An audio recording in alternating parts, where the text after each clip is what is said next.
Well, again, if you are just getting here during the song, thanks for coming to our Ransom Leadership Development. Whether you serve in the church or you are here because somebody at the Ransom invited you or whatever, we are excited that you're here. My name's Jared. I'll be your host. Here's the way today's going to work. We have 2 sessions this morning. We're going to get you out by lunch, unless, of course, you eat lunch at 10. You'll be late for that. But we'll have 2 sessions, one that I'm about to introduce the speaker, who is my friend. After that, we will have a break where we have some refreshments out there. I'll tell you more about that when we get there. And then we'll have a second session, get you out of here.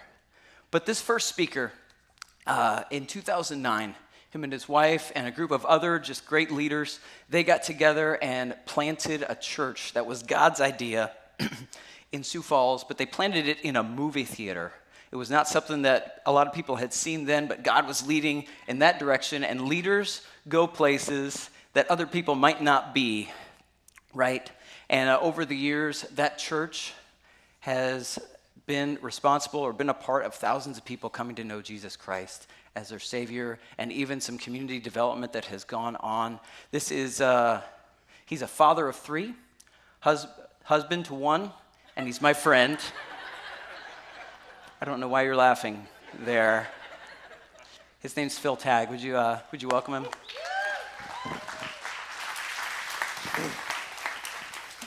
Thank you. I do want to clarify, I do only have 1 wife. I like her a lot. So, listen, part of the reason we are here today, this is actually something that Ransom Church has done before when we were starting to really grow, and we just realized our need for great leadership even just within the church. We started doing these events kind of 2-3 times a year, took a break from them in a season. I'm so excited to start them again because there is this myth that the leadership and the church don't mix, that their leadership is all about, up and to the right in business and growth and profit margins and things, and certainly leadership is used in those areas. But how does that jibe with, the selfless way of Christ and seeking all that God is? And so you get kind of 2, people don't want to live in that tension and so in the church, and so you get kind of 2 extremes. You get the churches that are all about leadership, and they turn the church into a business, right? And there's a lot to fear there. And then you get churches who treat leadership like the enemy, and the result is they don't lead anyone anywhere, and they don't go anywhere. They don't do anything. And so there is this tension within the kingdom. And one of the statements we throw around here is that we don't love leadership. I mean, we like leadership. It helps us, better leaders help us grow. But we don't love leadership, but we love redemption. And redemption takes great leaders. And so if we care about redemption, if we care about our families, if we care about the world that we live in, we want to lead people away from this world and towards Christ, right? That takes leadership. And so that's why we're here today. And so today we're gonna focus on this internal aspect of leadership. Both sessions today are gonna talk about self-leadership, figuring yourself out first, okay? So how many of you, by raise of hand, would consider yourself to be leaders? Okay, that told me a lot about the room just now. So on the one hand, there's everybody's a leader, right? Everybody, people will say, well, everyone's a leader, whether you're a mom leading your kids or you're a business leader or whatever, or you're a church leader, a volunteer, everyone's a leader. I disagree. I think everyone has the potential for leadership.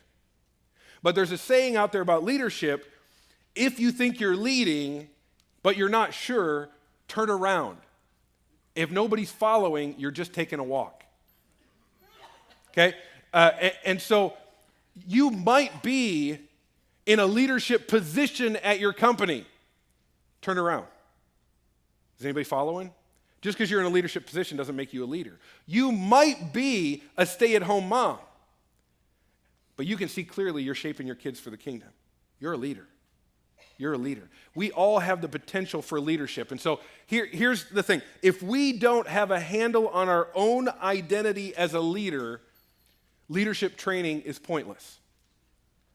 So we're going to continue to do these events. We're going to offer them twice a year. We're going to grow together, and hopefully these will grow and more people will come and learn about leadership, and I'm thrilled with how many people have joined us today. But if we don't have a handle on our own identity as a leader, all of the other stuff is pointless. It's pointless. We got to have this foundation first. So leadership identity, what is it? It's being sure of your calling and of yourself. It's being sure of your calling and of yourself. And FYI, just because you're not called to full-time ministry, some maybe are here from businesses and things like that, and you're going, why don't I have a call? Yes, you do. You have a wiring given to you by God, and just because you're not called to full-time ministry doesn't mean you don't have a call in your life. And when you lack assurance in your leadership, it will be visible to the people that you're trying to lead. And so leadership identity is all about how you lead yourself. It's all about how you lead others that you see. Many people, many leaders, and we've worked for these leaders, we've met these leaders, they need the people who are under them to validate their leadership because they are unsure of themselves as leaders. So they're looking for, as a leader, they're looking for pats on the back, they're looking for attaboys. The problem is the people that you're leading sense that lack of assurance. And the result is they don't feel confident in following.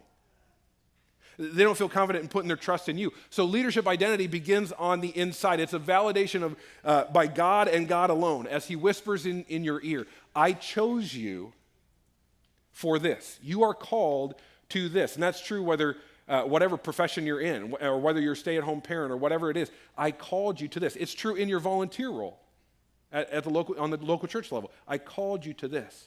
And this is where great leadership has to start. It has to start with knowing your call, okay? So leadership identity is confidence in who you are and in what you're called to do.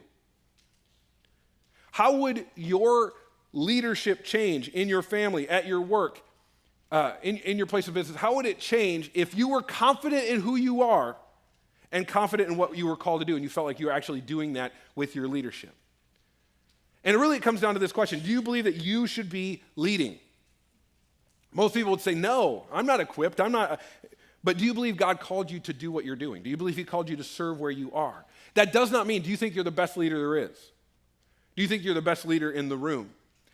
Phil Wiseman, who's on our staff, has said to me about leading this church, particularly about my speaking. He said, you're not that good, but you're that anointed for this time, for this place. I mean, it's tongue in cheek, but do you understand what he's saying there? Like, you don't have to be the nation's best leader in the area you're leading in. You just got to be who you are, where God made you, and live out your anointing in that place. You have to come to grips with your anointing as a staff, as a boss, as a volunteer, to do the role he's called you to do. So today we're going to talk about the difference between strong and weak leadership identity. And I'm just going to give you a couple of key ideas here. The first is this. With a strong leadership identity, you can move forward in the face of opposition, disagreement, or failure. With a weak leadership identity, you will be easily discouraged in the face of opposition, disagreement, and failure. Because see, insecure leaders see opposition as proof they're not a leader. Well, see, I mean, people don't, they're opposed to me. And they'll often use that as their excuse not to lead. They let themselves off the hook and they say, well, people were opposed to me. Obviously, they're not going to follow me, and we let ourselves off the hook way too easy. Secure leaders know if you're leading, opposition is going to happen. If you're leading and nobody's opposed, you're not leading anywhere.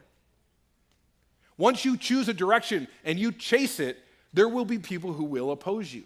Don't see that as proof that you're called to lead. See that as proof that you are leading. But a lot of people will use that opposition as proof. Well, see, I can't do that. But strong leadership identity, you can move forward in the face of opposition. You can move forward when people come to you and say, I absolutely disagree with you. A lot of problem in church leadership is the pastor stands up and he teaches a scriptural concept, and somebody has a different theological bent, and they say, I disagree with you, and they feel obligated to then recant or change their, they're not willing to stand on what God told them to say. And say, well, then this may not be the place for you. You have to stand. If you don't stand, the saying, if you don't stand for something, you'll fall for anything. That's true. It's true. And so with a strong leadership identity, you can move forward in the face of opposition, disagreement, and failure. Second thing, strong leadership identity makes you resilient. You know, it makes you resilient. Weak leadership identity leads to being easily swayed. When you are firm in your leadership identity, in your church, in your volunteer role, in your business, you can stand for the mission, the vision, the values, the culture of that company, of that church, of that whatever. You can stand firm when people get upset at you, or you can stand firm when it gets hard. And it will get hard. Now, when you're insecure, it's easy to become sidetracked by people and their opinions. Okay? New ministry ideas. When you're insecure, new ideas make you more insecure. You know, you go to a conference, you read a book, it challenges your thinking, and it makes you feel insecure. Instead of going, oh, I never thought about it that way. How could I contextualize? You find yourself going, I must be wrong. I must be wrong. I must not know anything as a leader. New ideas aren't food for thought for you. They're proof I'm not doing it just right. And the result is we quit learning, we quit growing, we quit stretching ourselves. I actually think this is why a lot of our volunteers here, and by the way, our volunteers here are incredible. This church runs on the most incredible volunteers, but I actually believe this is why a lot of volunteers don't come to team time on Sunday mornings. Yes, part of it is because it's 30 minutes earlier and all of that. That's real. I mean, let's just call that's real. It's early, it's a commitment, but I also think there's that, I just want to do what I have to do. I don't really want to learn. I don't want to grow. I don't want to be stretched. I think it's why people choose to sub for ministries rather than commit. Yeah, there's a time thing. That's part of it. I think another part of it is we're just scared to be stretched. We're scared of how God might stretch us. So strong leadership identity makes you resilient. Weak leadership identity leads to being easily swayed. Third, with a strong leadership identity, you can challenge processes. Think about your company. Think about the processes of the ministries that you serve in. With a strong leadership identity, you can go, is that really the best way to do it? And you can challenge, you can serve the process and use the process, but you can also think strategically and challenge that process. With a weak leadership identity, you will hide behind the process. The truth is, whether it's a company or a church or whatever, we all have certain ways of doing things. We don't we? It doesn't matter if you're talking to church or a business or whatever. You can say, well, we've never done it that way. This is always the way we've done it.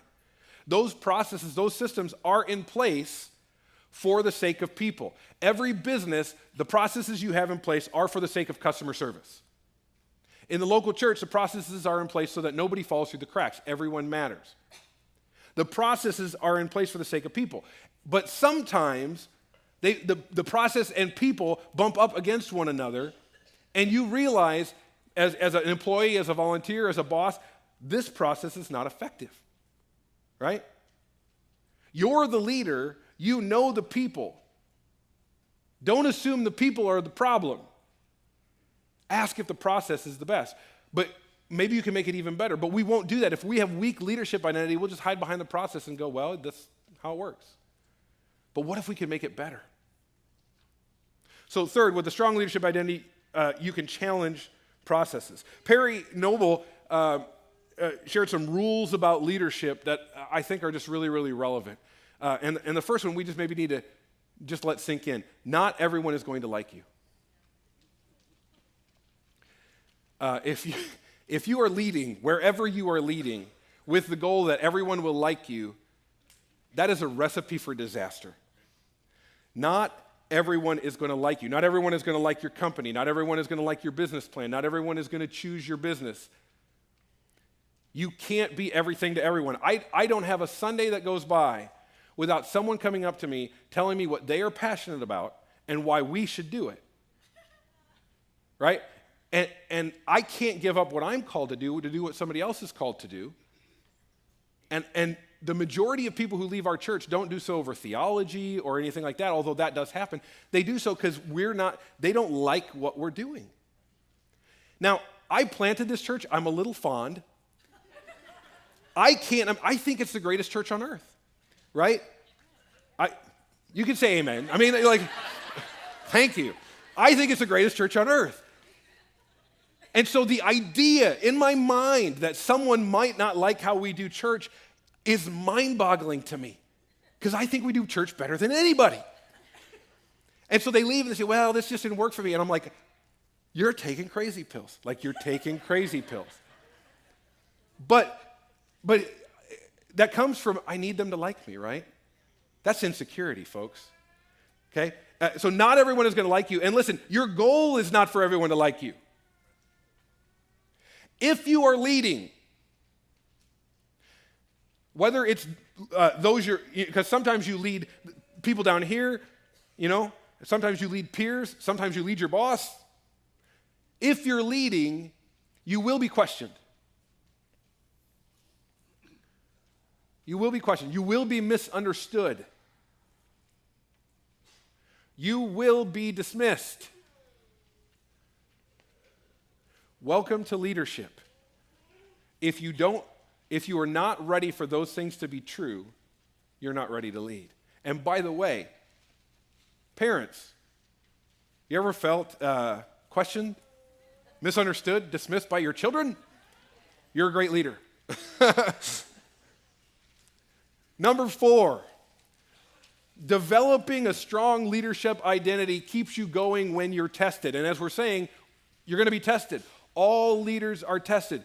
Leaders, I don't know if you know this, a lot of people want to be the leader because they think that they'll have everything they want. Leaders don't get everything they want. Leaders often don't get anything they want. And when you don't get what you want, it challenges your identity as a leader. What happens when you don't get the position you want at work? Well, I must not be a leader. I must not be a good enough leader. But the thing is that leadership position doesn't define leadership. You can be a volunteer with no paid position and you can lead. And you can lead your peers, and you can lead the little kiddos you watch, and you can lead the staff of this church. You can be an employee and you can lead your boss. Position doesn't define leadership. What happens when you don't get the attention you want? We should thank the Lord for the times we don't get the attention we want, because obscurity doesn't mean you're not a leader. Obscurity actually tests and refines leadership. Good leaders can lead when everybody's watching. Great leaders can lead when nobody sees what you're doing and you don't get the credit. What happens when you don't get the authority you want? Thank the Lord for that, because when you don't get the authority you want and God still asks you to lead and you get to learn, I don't have to be in control. Leadership is not about being in control.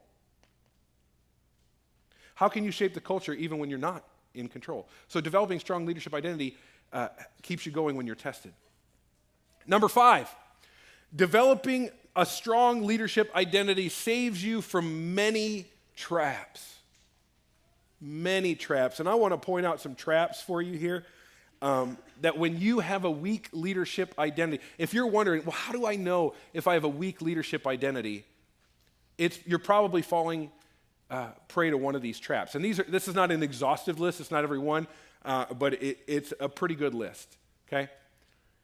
First is the comparison trap. How many of us assess our leadership identity by comparing our ministry, our role at our company to others? And we define whether or not we're a leader based on our position compared to others. One of my favorite stories comes out of a church that I get mentored at, 12 Stone Church in Atlanta. And they have a guy on their staff named Jason Berry. Jason is a little bit younger than me. He's probably like 34, 35-ish. And he is now, 12 Stone is about 20,000 people. And Jason Berry is now the associate executive pastor of this church. So he's like number 3 in charge. And when he came on staff, the pastor saw potential in this guy, did not have a position, and he said, you want to prove to me that you want to be here long-term and make a difference? Take the only position I have, kids ministry. And this guy, not called to kids ministry, but called to minister, called to be on this team, served for 4 years in kids ministry. And now he's the associate executive pastor of a church of 20,000 at the age of 35. Listen, don't play the comparison game. Who cares if a less qualified leader has a higher position? Position isn't leadership. Leaders lead regardless of that. The second trap is the compensation trap. The compensation trap is when our leadership identity becomes about not only the position, about the recognition and the compensation I get for that position. It's when I feel less because he makes more. I can't lead to my full capacity. If only I made that, then I would feel like a real leader. But leadership cannot be tied to compensation. It cannot be tied to compensation. You are not what you make. You are not what you make. Third one is the competition trap. The competition trap is where we try to outdo others to elevate our leadership identity. And this gets really ugly because it's when, and you've seen this in companies, when people begin to point out others' weaknesses to make themselves look better. They try to illustrate others' weaknesses to make themselves look better. In a company setting like that, there's no such thing as friendly competition, right? We're on the same team. There's no such thing as friendly competition. Now, there's room for friendly competition within departments and things like that if the staff is healthy, if the culture is healthy. But if the culture is toxic, there's no room for healthy competition. And this competition mindset changes our definition of success or failure. Success or failure is no longer did we move the ball down the field, did we move the company forward, it's did I get recognized, did I get ahead. That cannot be the greatest agenda. So there's a competition trap. Then there's the compulsion trap. The compulsion trap is when we try to be liked, we try to make sure everyone happy because leadership influence for us is rooted in people pleasing, right? People pleasing is actually rooted in fear. And people pleasing within cultures is when we struggle, where you see cultures struggle with frustration and burnout and lack of vision and mediocrity. I say all the time, burnout is not a result of having too much to do. It's a result of forgetting what we're doing. You can have a ton to do, but if you hold a vision in front of you, if somebody's holding a vision in front of you, if you're chasing something as a team, it's worth it. It's worth it. But when as a company, as an employee, as a volunteer, you forgot the why behind what you're doing, listen, if you forget the why, if you're a nursery volunteer in the local church and you forget the why behind what you're doing, it is the worst job. Like, you're changing diapers and kids are screaming and this. If you forget the why is so that their parents who may not know Jesus can sit in that service and worship free of inhibition and maybe be changed by the gospel forever. And as a result, this kid's life is changed forever. If you forget that, now you're just wiping bottoms. And you know what? I think there's a lot of people in volunteer roles. I think there's a lot of people in companies, on staffs, who have forgotten the why behind what they're doing, and their job has become wiping bottoms. It's all you do. It's all you do. Because you've lost vision, you've lost direction, everything's mediocre. And so your only compulsion is just try to be liked. Try to be liked. The next one is the condemnation trap. The condemnation trap is when we begin to develop judgmental attitudes of the leadership identity of ourselves or the leadership identity of others, right? There's a saying, you always find what you're looking for. I used to tell parents, when I was in youth ministry, I used to tell parents who would come in and they'd be complaining about how rebellious their kid was.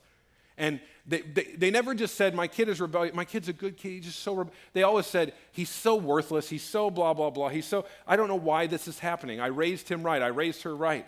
And I would say to those parents, listen, teens are so moldable. That's why I love them. Here's the thing, if you tell a kid they'll succeed, they'll prove you right. If you tell a kid they're a failure, they'll prove you right.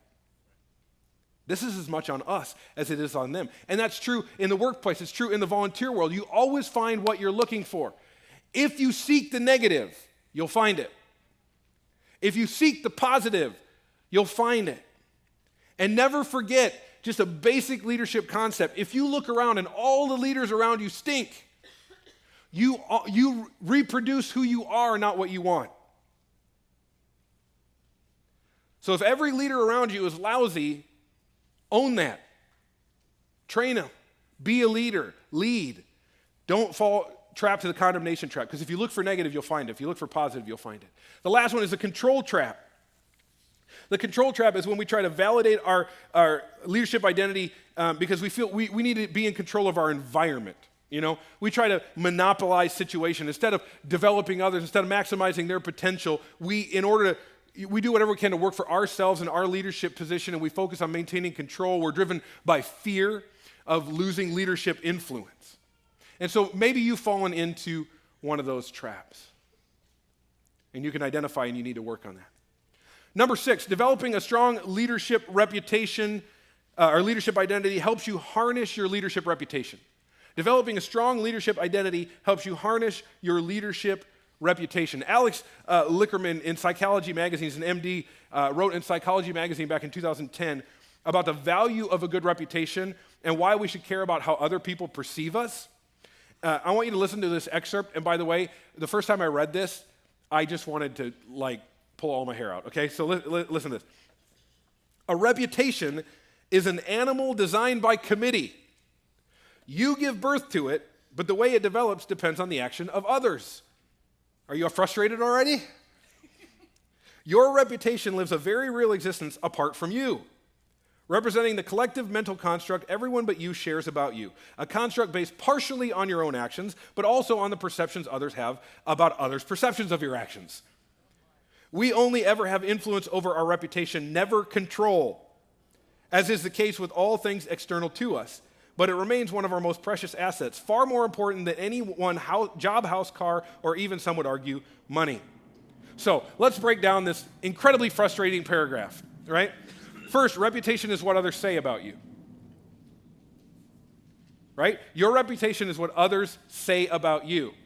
It is an animal designed by committee. In other words, you don't get to choose what other people think about you. People decide your reputation for you. Smile. How happy are you about that? Other people decide your reputation for you. As a leader, your reputation's kind of just out there, right? You give birth to it, but other people develop it. I'm having a heart attack right now. That's a huge form of anxiety for a lot of leaders. You birth your reputation, other people develop it. Your reputation exists apart from you. So you are not your reputation, right? We know that. You are you. You are not your reputation. Your reputation is not always accurate. People's perception is not always true. But very often, their perception forms their reality more than the truth does. So reputation is determined by a lot of things. It's determined by your actions. It's determined by what other people thought about those actions. It's determined by what other people thought about what other people thought about those actions. And that is not a typo. It is determined literally by people's perception about people's perception of you. Let me give you an example. You invite someone to this church. They decide to come based on their perception of what your perception is of this church. That's stressful. Here's another stressful thing. You have influence over your reputation, but not control. That's the heart of it. Your reputation is outside your control. So for the rest of our time, I want to talk to you about how do you grow your leadership reputation? Because the question is, how do you grow something you can't control? How do you grow something you can't control? And the answer is by using your influence in positive ways with the things you can control. So let me give you some examples under growing your leadership reputation. First, embrace the contradiction of leadership reputation. You got to just embrace that this is a contradiction. Most of us push to one extreme or the other. Some people push to well, I don't really care what other people think. You heard that, right? I don't really care what they think. Yes, you do. You care that people think that you don't care what they think.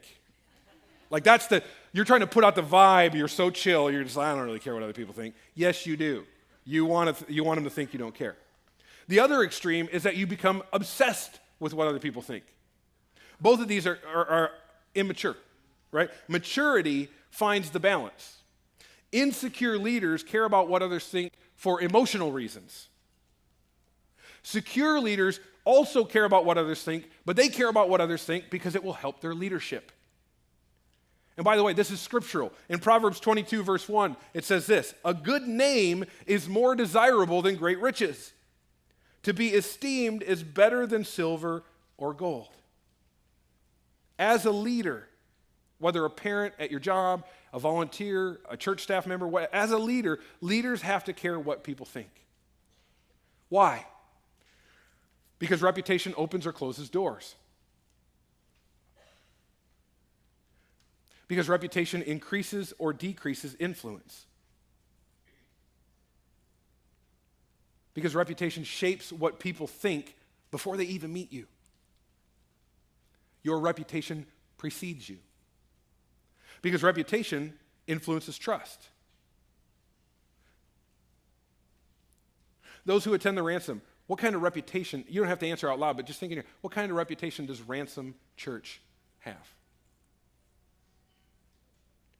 Think about your workplace. What kind of reputation do you have based on how you serve with your coworkers? What kind of reputation are you building for the kingdom of God? By the way that you lead. Embrace the contradiction, okay? You can't control it. You can't live in the extremes. You have to care about it, but you have to care about it for the right reason. Second, build a solid reputation by focusing on character rather than recognition. Because character will eventually be found out. Your character will eventually be found out. And that's either really good news or really bad news. Reputation is like your character report card. Okay? Abraham Lincoln said this: character is like a tree and reputation like a shadow. The shadow is what we think of it. The tree is the real thing. So character focuses on doing what is right, not what is recognized. Character makes you trustworthy. If people don't trust you, they won't follow you. Reputation is like this thing. If you chase a good reputation, you will lose it. But if you chase character, you will gain a good reputation. Character is who you are when no one is looking. Character has the discipline to set goals and reach them, even without anybody looking over your shoulder. Character is the perseverance to crash through quitting points. You know what I'm talking about by quitting points? When you just want to give up, you just want to, you don't see on the other, how is this going to go? Character will just crash through those quitting points. Character is the courage to overcome fears. Of course you're scared to do that. Of course you're scared to make that. Do it anyway. Character is the integrity to practice difficult truth-telling, to have the hard, crucial conversations. Character is the ability to manage your emotions and your expectations. Character is who you are when no one is looking. So focus on character. Number 3, focus on competence rather than reward. Competence is more than being good at something. Competence involves knowing who you are, how you're wired, and what you're called to do. It involves understanding your gifts and knowing where you need to grow. It involves a passion for excellence. What would it look like in the volunteer world, for instance, if volunteers understood their gifts, served out of that giftedness, and then had a passion to get better, a fire inside them that no one needed to light? They wouldn't get there last minute. They wouldn't leave as soon as possible. They wouldn't say, well, I can't serve again because this came up. They would, how can I grow? How can I get better? What else can I do? Is there anything I need to do before I go? Help me know how to be the best I can be.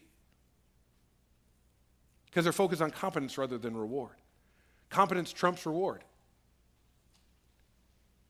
And as with character, competence will be found out. And again, this is either really good news or really bad news. It's part of your reputation whether you like it or not. Your reputation will either be competent or lacks competence. Which part do you want as part of your reputation? Competence allows people to depend on you. It finds a way to deliver high-quality results despite obstacles or setbacks. And when people can depend on you, For high quality results, despite obstacles or setbacks, we will be given responsibility.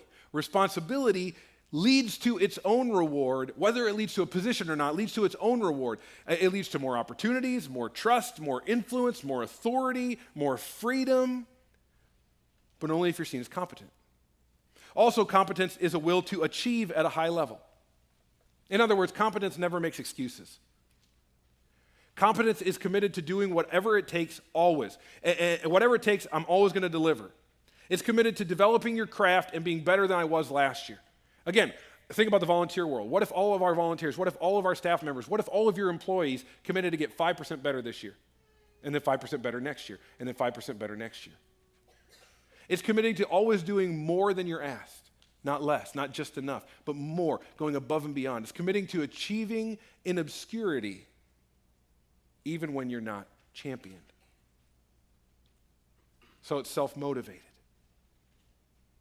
It's a will to achieve at a high level. Number 4, focus on compassion instead of rights. Focus on compassion instead of rights. Compassion will be found out. And guess what? That's either really good news or really bad news. Your level of compassion will determine your reputation. So what does that look like? Well, compassion remembers that people are the mission. By the way, that's not just a church thing. If you run a company, people are the mission. Right? We can't be so caught up in results or procedures or processes that we forget people. And as a church grows, as your business grows, the more and more things need to get done. And as more things need to get done, there's more pressure on staff. There's more pressure on volunteer team members. There's more pressure on us to do more things. And more pressure on us leads to less compassion if we're not careful. And every growing church, every growing business, every growing organization needs to work against this. Because compassion remembers that people are always the mission. No matter how you get big you get, people are the mission. Do you not wish that the airlines would remember that people are the mission? I mean, these are big companies, right? People are the mission. Am I willing to pay more for a flight that remembers that? Absolutely. Compassion focuses more on the people than on your rights as a leader. Or to coin a phrase, compassion wants more for people, rights want more from people. Do you want more for or from your employees, your staff, your volunteer? I know you've heard this 1,000 times, this idea that you have to want more for people than from people, but it never stops being true, okay? We're here to serve, period. Compassion focuses on your responsibility to the people. Rights focus on people's responsibility to you. I don't think I need to even elaborate on that one. If you're running a company, your profit margin is going to go down significantly if you don't remember this one. Your morale in the office is going to go down significantly if you do not remember this one. Compassion is about loving people. Rights is about controlling people. Love and control are the opposite in relationship, okay? The more love you have, the less you control that person. The more control you show, the less love they feel. Apply that to your employees. Apply that to your ministry area. Apply that to your volunteers, okay? There's a huge difference between saying, I trust you, do this for me, and saying, you do part, I'll do part. Let's do but you don't ever release, right? The more you love someone, the less you control them. The more you trust them. Do we want to love people in our ministry, in our workplace? Do we want to love them into the core values of our church, into the core values of the company, or are we trying to control them with the core values of our church, the core values of our company? Because when people know that you care for them, they allow you to lead them, not the other way around. You know, no one has a dictatorial boss and goes, oh, he must really love me. She must really love me. But if they know you love them, man, they'll do anything for you. Compassion is also about serving and caring for others. Train yourself to walk slowly. Train yourself to linger. Train yourself to walk slowly through the office, through the church lobby. Are you making real connections? Because most of the mistakes that we make when it comes to compassion aren't because we don't care. They're pressure mistakes and they're pace mistakes. We're just moving too fast. You can't rush relationships. Do you try to rush relationships? Do you try to love people? Or do you just try to solve the next problem? Learn to process with people, not tell them what to do. Can we step outside of the results mindset to care for those who are hurting? Do we have time? If someone was hurting in your office, would you know? Would you know? These things are critical to leadership identity. And here's the most dangerous thing about them. Here's why, as we relaunch these leadership events, and even to set up for Patrick Lenciani's session next, which we're going to talk about in a minute here, the reason that we start with this foundation is because if you don't get this right, it doesn't matter anything that happens out here, right? The scary thing about it is it highly affects your leadership with your kids, with your staffs, with your volunteers, with whatever. It highly affects your leadership, and nobody can do it for you. There are parts of leadership that someone else can teach you, train you. I can show you this information. It's up to you. So I want you to take just a minute, just 1 minute, and look back through the notes real quick and maybe star one or two things that you're saying, that's the thing I need to work on. That's the thing I need to work on.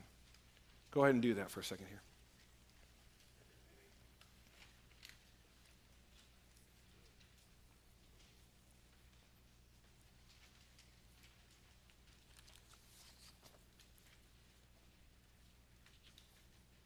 And if you're like me, it would take less than a minute. In fact, you turned right to the page. Maybe you already started. Here's my other question. Who are you going to tell? Who's going to hold you accountable to that change? Because these types of things become an incredible waste of time if we learn it and we don't apply it.